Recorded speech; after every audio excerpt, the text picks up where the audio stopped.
जयराम जी की कथा सरिता में आज मैं आपको कहानी सुनाता हूँ प्रभु की प्राप्ति कैसे होती है, इसी के ऊपर आज की कथा। एक राजा थे, बहुत न्यायप्रिय, प्रजावत्सल और धार्मिक स्वभाव के। धर्म में उनकी विशेष रुचि, विशेष आसक्ति। वह नित्य अपने इष्ट देव की बड़ी श्रद्धा, पूरे भाव, पूरे आदर के साथ पूजा पाठ करते थे। एक दिन इष्ट देव ने प्रसन्न होकर दर्शन दिए और बोले कि राजन, मैं आपसे बहुत प्रसन्न हूँ, बोलो क्या इच्छा है तुम्हारी। प्रजा को चाहने वाला राजा बोला, भगवान, यदि आप मुझ पर प्रसन्न हैं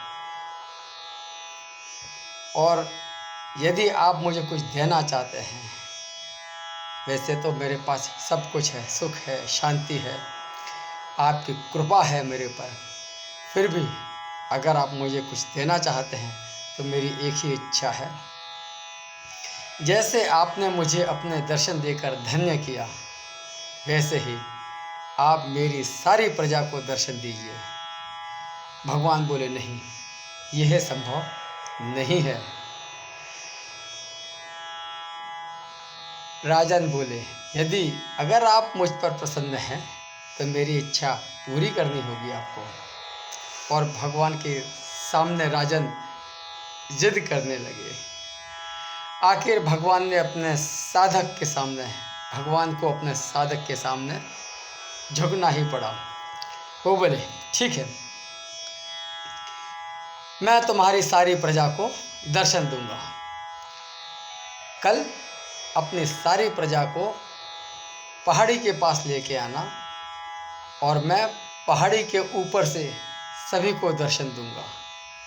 यह सुनकर राजा अत्यंत प्रसन्न हुए और भगवान को धन्यवाद दिया।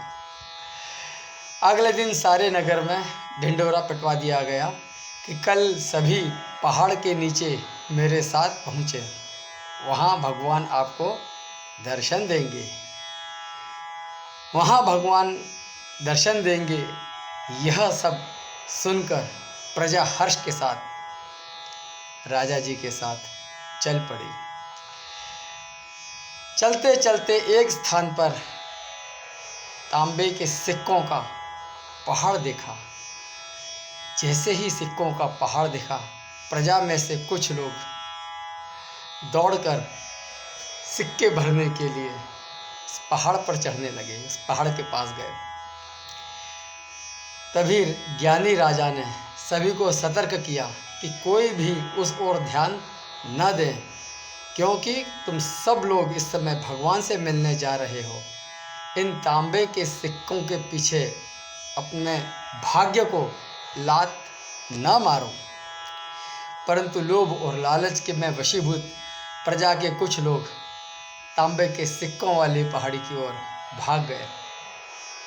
सिक्कों की गठरी बना बनाकर अपने कंधों पर रख लिया। मन ही मन सोच रहे थे, पहले इन सिक्कों को समेट लें, भगवान तो फिर कभी मिल जाएंगे। राजा खिन्न मन से आगे बढ़े। कुछ दूर जाके रास्ते में चांदी के सिक्कों का पहाड़ दिखाई दिया। अब तो बचे हुए लोग दौड़कर चांदी के सिक्कों के पहाड़ पर चढ़ने लगे। राजा ने उनको समझाया, लेकिन प्रजा चांदी के सिक्कों को देखकर लालच में भर उठी। सोचने लगे, इतने सारे चांदी के सिक्के फिर कभी मिलें या ना मिलें, भगवान का क्या है, भगवान तो फिर मिल जाएंगे। अब राजा अपने बचे हुए जनता के साथ, अपनी बची हुई प्रजा के साथ आगे बढ़ने लगे। आगे और जाने के बाद राजा को एक और पहाड़ दृष्टिगोचर हुआ। साथ में सारी जनता ने भी उस पहाड़ को देखा, सारी प्रजा ने भी उस पहाड़ को देखा। उसके ऊपर सोने के सिक्कों का ढेर था। उस प्रजा के जो और कुछ लोग बचे थे, वो भी दौड़कर सोने के सिक्के बटोरने लगे। राजा बचे हुए खास लोग बचे थे, जिसमें उनके रानी भी शामिल थी, उनको लेके आगे पहाड़ी की तरफ बढ़े। अब तो रास्ते में हीरों का पहाड़ दिखाई दिया। हीरों का पहाड़ सप्तरंगी आभा से पूरा आकाश लाल हुआ जा रहा था, रंगीन हुआ जा रहा था। रानी ने जब उन हीरों को देखा तो अपने ऊपर वश ना रख सकी, अपने आप को रोक ना सकी। हीरों के आकर्षण में रानी भी दौड़कर उस पहाड़ पर चढ़ने लगी और गठरी बनाने लगी। फिर भी उसका मन नहीं भरा तो साड़ी के पल्लू में भी उसने हीरे बांधने शुरू कर दिए। वजन के कारण वस्त्र देह से अलग हुए जा रहे थे, लेकिन हीरों की तृष्णा रानी के मन में कुछ ऐसे समाई, कुछ ऐसे भरी हुई थी कि उसे किसी भी चीज़ का भान नहीं रहा। यह देखकर राजा को अत्यंत ग्लानि हो उठी और बहुत विरक्ति हुई। बड़े दुखी मन से राजा अकेले ही बढ़ते गए।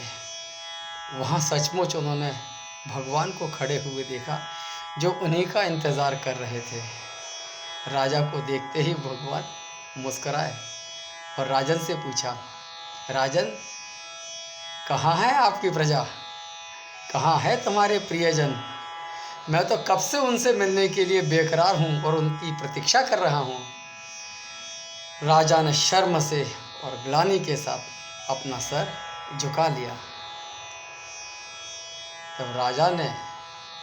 तब भगवान ने राजा को समझाया, राजन, जो लोग अपने जीवन में भौतिक सांसारिक प्राप्ति को मुझसे अधिक मानते हैं, उन्हें कदाचित मेरी प्राप्ति नहीं होती और वह मेरे स्नेह तथा कृपा से वंचित रह जाते हैं।